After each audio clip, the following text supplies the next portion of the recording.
बिस्मिल्लाहिर्रहमानिर्रहीम। अस्सलामुअलैकुम students. Start करते हैं आज का लेक्चर। लास्ट लेक्चर में हम लोगों ने कुछ थ्योरम्स पढ़े थे और कुछ क्वेश्चन सॉल्व किए थे एक्सरसाइज 4 के 1 से 6 तक। तो थ्योरम्स को हम एक दफ़ा फिर दोबारा रिवाइज़ कर लेते हैं ताकि हमने जो अगले क्वेश्चन करने हैं हमें आइडिया हो कि हमने क्या क्या रूल्स को यूज़ करना है। तो थ्योरम पहला देखें आपके, let A X equal to B, यानी कि ये non homogeneous system of M linear equations in N unknowns, then the equations have a solution if and only if rank of A is equal to the rank of augmented matrix AB। यानी एचलन form बनाने के बाद अगर A का rank और augmented matrix का rank equal हो तो फिर सोल्यूशन एग्जिस्ट करेगा, अदरवाइज सोल्यूशन एग्जिस्ट नहीं करेगा। नेक्स्ट थ्योरम है हमारे पास होमोजीनियस इक्वेशंस के लिए। ज़ीरो का मतलब है ये ज़ीरो मैट्रिक्स है, तो ये सारी की सारी equation equal to zero. A system AX equal to 0 O of M homogeneous equations in n unknowns has a non-trivial solution if M is less than n। तो पहला तो रूल हमारे पास ये है कि नंबर ऑफ इक्वेशंस अगर less हो number of variables से तो फिर क्या होगा, हमारे पास नॉन ट्रिवियल सोल्यूशन एग्जिस्ट करेगा। ट्रिवियल सोल्यूशन आपको पता है कि जब सारे के सारे वेरिएबल्स की वैल्यू इक्वल जीरो आ जाए तो उसको हम ट्रिवियल सोल्यूशन कहते हैं। और अगर सारे वेरिएबल्स की वैल्यू इक्वल जीरो ना आए, नॉन जीरो वैल्यूज़ भी आ रही हैं, तो उसको हम बोलेंगे वो नॉन ट्रिवियल सोल्यूशन है। तो अगर नंबर ऑफ इक्वेशंस लेस है नंबर ऑफ वेरिएबल्स है तो फिर नॉन ट्रिवियल सोल्यूशन एग्जिस्ट करेगा। नेक्स्ट थ्योरम,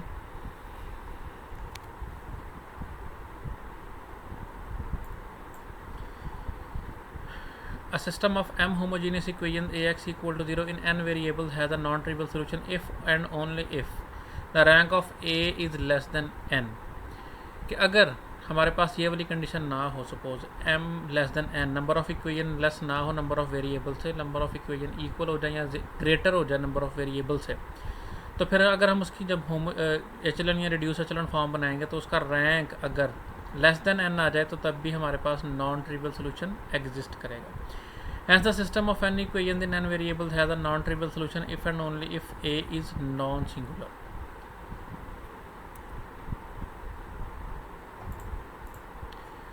वापस आते हैं अपनी एक्सरसाइज की तरफ। क्वेश्चन नंबर 6 तक हमने कर लिया था कल। क्वेश्चन नंबर 7 उसी फॉर्मेट का। हमारे पास यहाँ पे 1 2 3 3 इक्वेशंस हैं और 1 2 3 3 वेरिएबल्स हैं। नंबर ऑफ इक्वेशंस और नंबर ऑफ वेरिएबल्स इक्वल हैं। तो सबसे पहले इसको ऑगमेंटेड मैट्रिक्स लिखते हैं हम। उसके बाद हमने इसको एचलन फॉर्म बनानी है, तो उसके लिए सबसे पहले हम क्या करते हैं, चेक करते हैं इनमें से किसको हम 1 बना सकते हैं। अगर मैं 3 - 2 करूँ तो 1 आता है, 5 - 2 करूँ तो 3 आता है। तो सबसे हम क्या करते हैं, इसमें से ये माइनस कर लेते हैं, यानी R2 में से R3 माइनस कर R1 माइनस कर लेते हैं, R2 minus R1।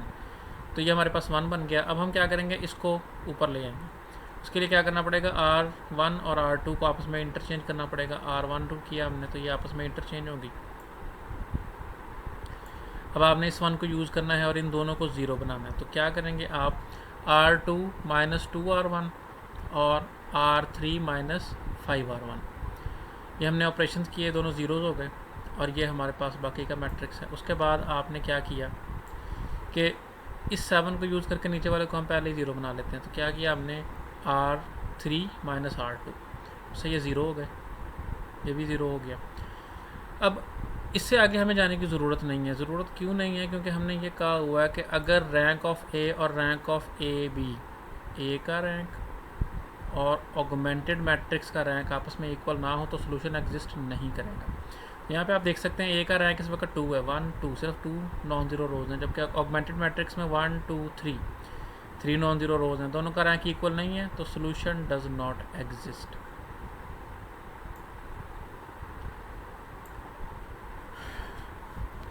Question number 7 तक हमें इक्वेशंस दी हुई थी, हम ऑगमेंटेड मैट्रिक्स खुद से लिखते थे। क्वेश्चन नंबर 8 में हमें क्या दिया हुआ है, हमें ऑगमेंटेड मैट्रिक्स ही दे दिया है। तो हमने उसको सॉल्व करना, हमें ऑगमेंटेड मैट्रिक्स दिया है और ये हमें राइट साइड ये बता रही है कि ये नॉन होमोजीनियस इक्वेशंस है। तो लेट्स स्टार्ट द सॉल्यूशन। हमारे पास ऑलरेडी पहली एंट्री 1 है, इसको 0 करने के लिए हम क्या करेंगे, R2 माइनस R1 कर देंगे तो ये ज़ीरोज़ हो जाएंगे। और अगले अब हमारे पास 2 वेज़ हैं, या तो हम इसको ऊपर ले आएँ, इसको नीचे ले आएँ, या फिर हम इसको -1 से मल्टीप्लाई कर लें, क्योंकि हमें यहाँ पे 1 चाहिए।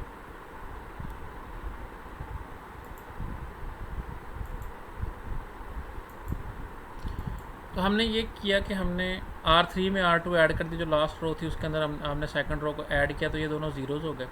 अब यहाँ से आपको क्या नज़र आ रहा है कि हमारा इसका जो A का रैंक है वो 2 है और ऑगमेंटेड मैट्रिक्स AB का रैंक 3 है।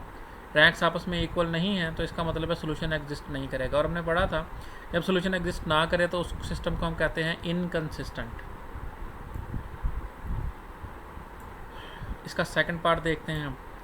अब ये एक होमोजीनियस सिस्टम, आपको ये ज़ीरोज़ नज़र आ रहे हैं, तो ये होमोजीनियस सिस्टम है। और होमोजीनियस सिस्टम में हमने एक तो थ्योरम ये पढ़ा है कि अगर नंबर ऑफ़ इक्वेशंस लेस हो नंबर ऑफ़ वेरिएबल्स है, इक्वेशन हमारे पास है 1 2 3 4 और वेरिएबल्स हैं 1 2 3, 3 वेरिएबल हैं 4 इक्वेशन, तो इसका मतलब है फ़िलहाल हमारे पास ये सिस्टम जो है वो ये इसका नॉन ट्रिवियल सोल्यूशन एग्जिस्ट नहीं करता। अगली हमारे पास क्या थी कि अगर दूसरी जो हमने लास्ट थ्योरम पढ़ा था उसमें यह था कि अगर रैंक इसका एचेलॉन फॉर्म बनाने की कोशिश करते हैं, अगर इसका रैंक ए का लेस हो जाए नंबर ऑफ़ वेरिएबल्स से, तो फिर भी नॉन ट्रिवियल सोल्यूशन एग्जिस्ट करता।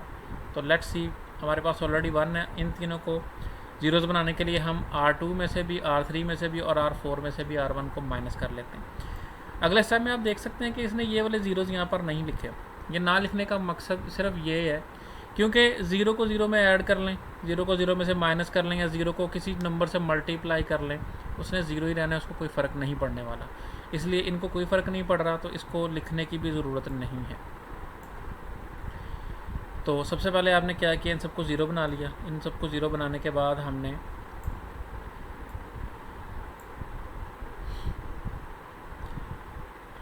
इस -1 को लास्ट रो में ऐड कर दिया, R2 को R4 में आपने ऐड कर दिया। ऐड करने से ये 0 0 -4 हो गया। उसके बाद आपने क्या कर दिया, आपने R4 में से माइनस कर दिया 4/3 R3, इसको -4/3 से मल्टीप्लाई किया तो ये +4 आ जाएगा। ऐड करने से ये 0 हो जाएगा। अच्छा, फर्स्ट रो को हम लोग इसलिए यूज़ नहीं करते कि फर्स्ट रो को मैं अगर यहाँ पर ऐड करूँगा तो ये फिर दोबारा नॉन ज़ीरो हो जाएंगे। तो आपने जिस एंट्री को ज़ीरो बना लिया उसको दोबारा से नॉन ज़ीरो नहीं होने देना, ये याद रखना है। हमें लग रहा है कि मैं इस 4 को इस 4 में ऐड करूँ तो ये 0 हो जाएगा, ये तो 0 हो जाएगा, लेकिन ये 2 हो जाएगा और ये 1 हो जाएगा, हमारी मेहनत पर पानी फिर जाएगा। इसलिए हमने उन एंट्रीज़ को यूज़ करना जिनके पहली वाली एंट्रीज़ बराबर 0 है। तो आपने इसको यूज़ करके इसको 0 बना दिया। अब ये 0 हो गया हमारे पास। अब इसका रैंक क्या आ रहा है, रैंक 1 2 3, रैंक 3 आ रहा है। नंबर ऑफ़ वेरिएबल भी 1 2 3 है। थ्योरम हमें ये कहता है कि रैंक जो है वो लेस होना चाहिए नंबर ऑफ़ वेरिएबल से, लेकिन यहाँ पे क्या सीन है कि रैंक इक्वल है नंबर ऑफ़ वेरिएबल से, तो सिस्टम का नॉन ट्रिवियल सोल्यूशन एग्जिस्ट नहीं करेगा। No non trivial solution. Trivial solution है हमारे पास, सबकी वैल्यू 0। यहाँ पे पुट करके देखें तो -3x3 इज़ इक्वल टू 0, तो -3 को डिवाइड करेंगे तो x3 इक्वल टू 0। पुट करेंगे यहाँ पे 0 तो इसकी भी वैल्यू 0, इन दोनों को 0 पुट करेंगे, ये भी 0, तो ट्रिवियल सोल्यूशन ही एग्जिस्ट कर रहा है जो कि 0 0 0 होता है। क्वेश्चन नंबर 8 का थर्ड पार्ट ये आप लोग खुद कर लीजिएगा।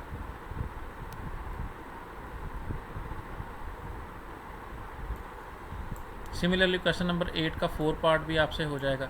तो आज क्वेश्चन नंबर 8 का 4 पार्ट है जिसका आपके पास सोल्यूशन जो है वो एग्जिस्ट करता है।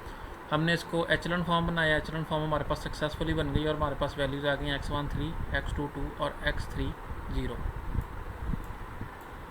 क्वेश्चन नंबर 9 की तरफ मूव करते हैं। For what values of lambda do the following homogeneous equations have non trivial solution. अब होमोजीनियस इक्वेशंस हैं तो वही पिछला वाला थ्योरम हमारे पास लगेगा कि इसका रैंक जो है वो लेस होना चाहिए नंबर ऑफ़ इक्वेशन से। नंबर ऑफ़ इक्वेशन 2 है, तो आपके पास ये जो मैट्रिक्स ए है इसका रैंक 1 होना चाहिए। तो स्टार्ट करते हैं इसका सोल्यूशन स्टार्ट करने के लिए सबसे पहले हमें यहाँ पर 1 चाहिए, तो मैं नीचे वाला 1 ऊपर ले आता हूँ। दोनों रोज़ को आपस में इंटरचेंज कर दिया आपने।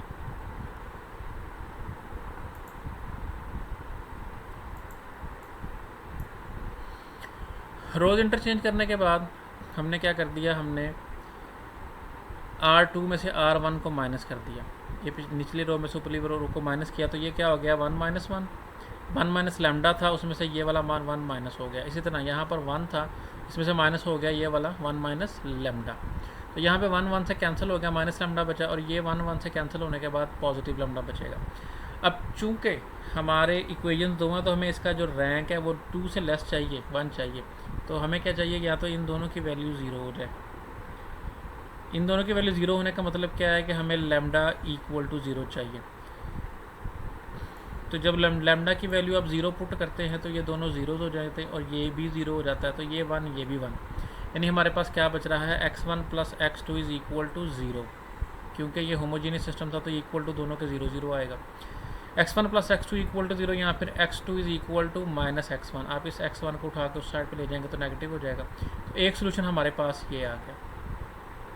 अगर हम लैम्डा को 0 नहीं रखते, इसको फर्दर एचलन फॉर्म बनाने की कोशिश करते हैं, तो फिर क्या होगा कि पहले आपने क्या कर दिया, इस लास्ट रो को डिवाइड कर दिया लैम्डा पे, तो ये हमारे पास -1 हो गया, ये 1 हो गया। उसके बाद आपने क्या कर दिया, इस रो को इस रो में ऐड कर दिया, R2 में ऐड कर दिया आपने R1, तो 1 प्लस -1 0 हो गया।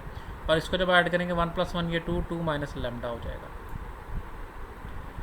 अब इसको फर्दर हम 0 नहीं बना सकते या 1 नहीं बना सकते, तो उससे बेहतर ये है कि हम इसको 0 के इक्वल पुट कर लें, क्योंकि हमें क्या चाहिए, रैंक इसका 1 चाहिए या 2 से लेस चाहिए। तो हमें ये वाली रो सारी की सारी 0 चाहिए।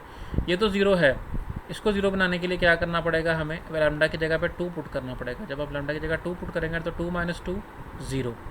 तो लैम्डा की वैल्यू अगर आप 2 पुट करेंगे अपनी इनिशियल इक्वेशन में तो ये 0 0 हो जाएंगे और ये 1 माइनस 1 हो जाएगा। तो यहाँ पे हमारे पास इक्वेशन क्या बनेगी, x1 minus x2 is equal to 0 या x2 is equal to x1। ये हमारे पास दूसरा सोल्यूशन आ गया कि आपकी दोनों के दोनों जो इक्वेशंस हैं, दोनों के दोनों सोल्यूशन जो हैं वो x1 की फॉर्मेट में दे दिए कि x1 की जब आप कोई वैल्यू पुट करेंगे तो उसके कॉरस्पॉन्डिंग x2 की वैल्यू आपको मिल जाएगी। लेकिन यहाँ पे इस केस में भी और इस केस में भी आपके पास इन्फिनिट मैनी सोल्यूशंस होंगे। सिमिलरली क्वेश्चन नंबर 10 है हमारे पास, तो हमने इसका मैट्रिक्स A लिखा। याद रखें कि जब आपके पास होमोजीनियस सिस्टम हो तो ऑगमेंटेड मैट्रिक्स लिखने की ज़रूरत नहीं होती। यहाँ पे 0 0 0 लिखने से कोई फ़र्क नहीं पड़ने वाला, तो लिखने की ज़रूरत नहीं है। अब यहाँ पे आपके पास नंबर ऑफ़ वेरिएबल्स हैं 1 2 3, 3 वेरिएबल हैं, तो हमें इसका जो रैंक है वो 3 से लेस चाहिए। तो लेट स्टार्ट। सबसे पहले हम इस 1 को उठा कर टॉप पे ले आते हैं।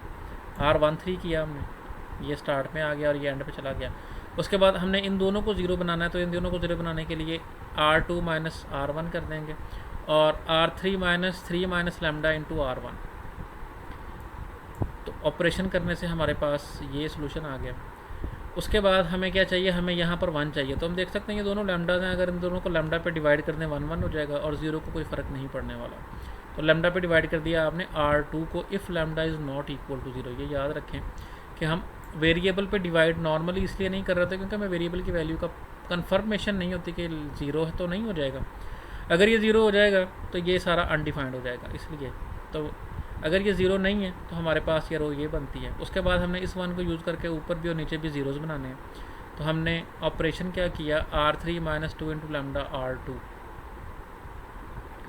और ऊपर हमने ये भी किया होगा R1 प्लस R2, इसमें 1 ऐड किया, 0 माइनस 1 में 0 हो गया। इसमें जब 1 ऐड किया तो 1 प्लस 1 ये 2 माइनस लैम्डा हो गया।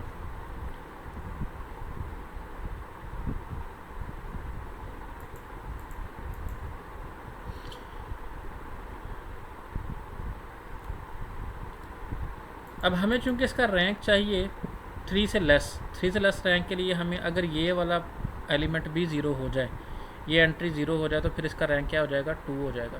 तो अगर ये 0 हो जाए तो हमें लैम्डा की वैल्यू फाइंड करनी है कि वो क्या आती है। Let's see. तो देखें हमने उस लास्ट एलिमेंट को इक्वल टू 0 पुट किया, माइनस कॉमन ली, तो ये lambda square minus 5 lambda plus 4 quadratic equation आपको सॉल्व करनी आती है। हमारे पास लैम्डा की वैल्यू 1 आ गई या फिर 4 आ गई।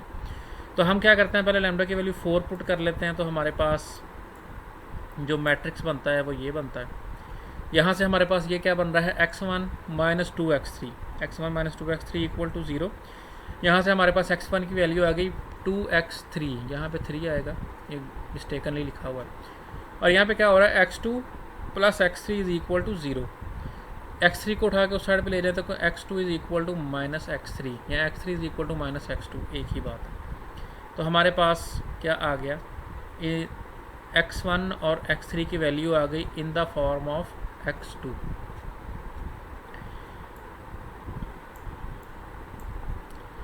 The arbitrary values of x3 we can find the infinitely many solution of the given system.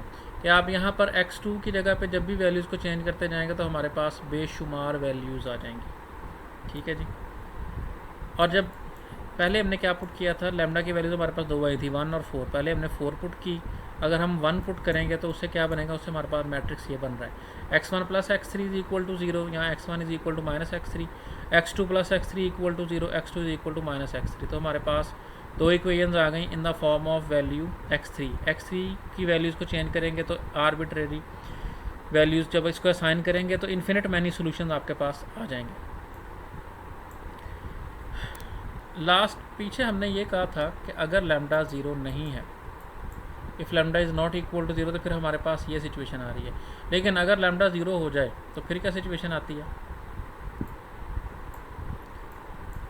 जब आप लैम्डा की वैल्यू 0 पुट करते हैं तो फिर हमारे पास ये मैट्रिक्स बनता है। इसको जब आप रो इक्विवेलेंटली करते हैं, इसको R3 को R2 पे ले आए पहले हम, क्योंकि हमने 0 रो सारी की सारी नीचे रखनी होती हैं। तो ये हमारे पास एक सिचुएशन आ गई। उसके बाद आपने क्या किया, R2 को ऐड कर दिया R1 में, तो ये भी 0 हो जाएगा, ये भी 0 हो जाएगा। तो हमारे पास ये सिचुएशन है।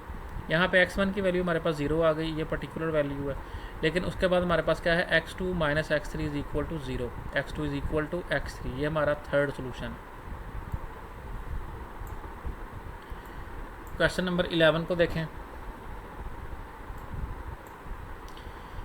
उसी तरह से हम लोगों ने मैट्रिक्स लिख लिया और ऑगमेंटेड मैट्रिक्स नहीं लिखा क्योंकि यहाँ पे ज़ीरोज़ हैं। नेक्स्ट क्या करना है, हमने इस वन को टॉप पे ले आए, हम R13 कर लिया हमने। उसके बाद इसको यूज़ करके इन दोनों को 0 बना लिया हमने।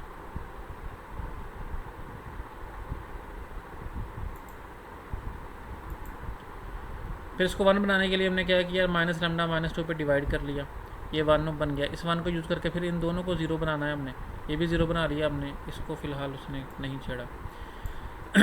इसका रैंक 3 से कम कैसे होगा, अगर ये वाला एलिमेंट हमारा 0 के इक्वल हो जाए। तो ये इसको 0 के इक्वल रखने से सोल्यूशन सिंप्लीफिकेशन जो है वो आप लोग देख लीजिएगा। लैम्डा कॉमन लिया तो लैम्डा की वैल्यू या तो 0 आ रही है या फिर इसकी वैल्यू 0 आ रही है। लेकिन अगर हम इसको 0 के इक्वल रखते हैं तो फिर क्या होता है, ये इमेजिनरी वैल्यूज़ देता है, जो कि हमने कहा कि हमने इमेजिनरी वैल्यूज़ को यूज़ नहीं करना, हमने सिर्फ रियल वैल्यूज़ को यूज़ करना है। तो सिर्फ रियल वैल्यू को लैम्डा इक्वल टू 0 को यूज़ किया तो हमारे पास ये इक्वेशन ये मैट्रिक्स बन गया, x1 plus 2 x2 equal to 0 और x1 plus x2 plus x3 is equal to 0। यहाँ से x1 की भी वैल्यू x3 की फॉर्म में और x2 की वैल्यू भी x3 की फॉर्म में। अब आप सोच रहे होंगे कि ये कैसे हो सकता है, तो x2 की जगह पे यहाँ पे ये 2x2 आना था, उसकी जगह पे जब आप x3 की वैल्यू रिप्लेस करेंगे तो ये इस तरह से बन जाएगी। क्वेश्चन नंबर 11 हमारा कंप्लीट हो गया। उसके बाद क्वेश्चन नंबर 12 में वो ये कह रहा है कि गॉस जॉर्डन मेथड आपने अप्लाई करना है और इन इक्वेशंस का सोल्यूशन फाइंड करना है और इनको रिड्यूस एचेलॉन फॉर्म में भी कन्वर्ट करना है। तो सेम बिल्कुल इस तरह से हमने पहले 7 क्वेश्चन किए हैं, ये वही उसी प्रोसीजर को हम कहते हैं गॉस जॉर्डन मेथड। तो सबसे पहले हमने क्या कर लिया, पहले हमने रो को चेक किया, ये 6 पे डिवाइड होती है, हमने 6 पे डिवाइड कर लिया। दूसरी रो 2 पे डिवाइड होती है, तीसरी रो 5 पे डिवाइड होती है। तो हमने डिवाइड करके इसको थोड़ा सा सिंप्लीफाई कर लिया। ऑलरेडी हमारे पास 1 है, इस 1 को यूज़ करके इन दोनों को हमने 0 बना लेना है।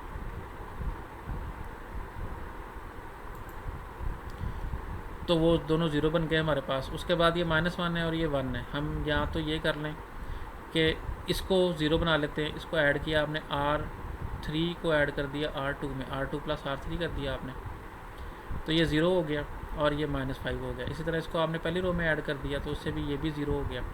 इन दोनों को इंटरचेंज कर लिया हमने। एनीवेज उसके बाद इस -5 को 1 बनाने के लिए हमने क्या कर लिया, इसको -1/5 से डिवाइड कर दिया। यहाँ पे स्टूडेंट्स 1 है, इसलिए इसको कंफ्यूज मत कीजिएगा, ये टाइपिंग मिस्टेक हो गई होगी, यहाँ भी 1 है। और उसके बाद हमने क्या कर लिया, हमने इस 1 को यूज़ करके ऊपर वाले भी और नीचे वाले भी दोनों ज़ीरोज़ बना लिए। 0 बनाने के बाद हमने क्या किया, रोज़ को इंटरचेंज किया। यहाँ पे 1 है, इनको इंटरचेंज करेंगे तो ये 1 1 1 और ये हमारे पास x1 equal to 5, x2 equal to 11/5 और x3 इक्वल टू -9/5। तो हमारे पास सोल्यूशन आ गया। क्वेश्चन नंबर 13,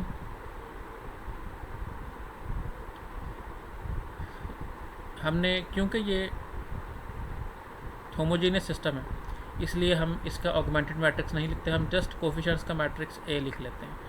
तो उसको जब आपने इसके ऊपर रो ऑपरेशन अप्लाई किया तो लास्ट रो जो हमारी है वो ज़ीरो हो गई। इस बात का मतलब क्या है कि हमारा जो रैंक है वो लेस है किससे, नंबर ऑफ़ वेरिएबल्स से, मतलब कि नॉन ट्रिवियल सोल्यूशन एग्जिस्ट करते हैं।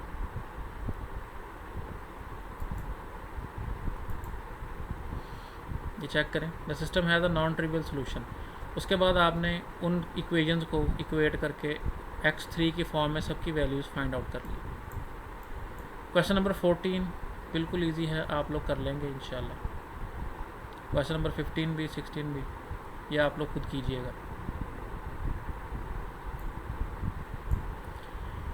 क्वेश्चन नंबर 17 देखें, हमारे पास नंबर ऑफ़ वेरिएबल्स हैं 1 2 3 4 5 और नंबर ऑफ़ इक्वेशन है 1 2 3 4 5 और ये एक नॉन होमोजेनियस सिस्टम है।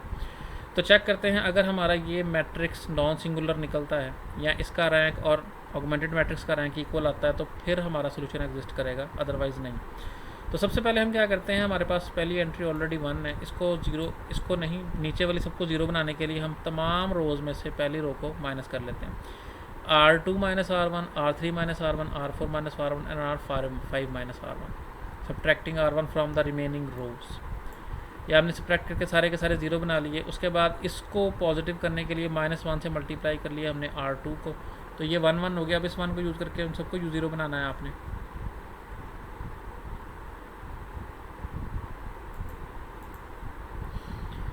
तो ये देखें, हमने ऑपरेशन अप्लाई किए हैं और ये सारे के सारे ज़ीरोज़ हो गए। उसके बाद हमने यहाँ से चेक करना है, अब ये 6 और ये 18 हम नज़र आ रहा है कि दोनों सेम, 6 18 को डिवाइड करता है 6, तो मैं अगर इसको 3 से मल्टीप्लाई करके यहाँ पर ऐड कर दूँ तो ये ज़ीरो हो जाएगा। उसका फ़ायदा हमें ये होगा कि ये ऑलरेडी ज़ीरो होगा, उसके बाद इसको ज़ीरो बनाने की ज़रूरत नहीं पड़ेगी। तो हमने क्या किया, 3 से मल्टीप्लाई करके R5 को ऐड कर दिया R3 में, ये ज़ीरोज़ हो गए। उसके बाद इसको हमने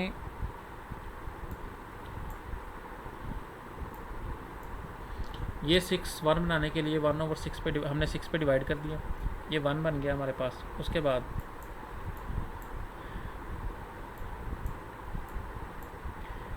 R1 माइनस 5 R3 हम क्या कर रहे हैं, हम इस 1 को यूज़ करके इन सबको ज़ीरो बनाना चाह रहे हैं। तो हमने इन सबको ज़ीरो बना लिया सारे के सारे ऑपरेशन अप्लाई करके। ये ज़ीरो बनने के बाद इसको जब हमने 2 पे डिवाइड कर दिया, इस रो को 2 पे डिवाइड कर दिया, तो ये हमारे पास 3 बन गया। अब हमें पता 3 3 ज़ार 9, 9 को 10 में ऐड करेंगे तो ये 1 बच जाएगा, ऐड किया ये -1 बच गया। इसको फिर -1 से मल्टीप्लाई कर दिया आपने तो ये 1 हो गया। इन दोनों रोज़ को आपस में हमने इंटरचेंज कर दिया।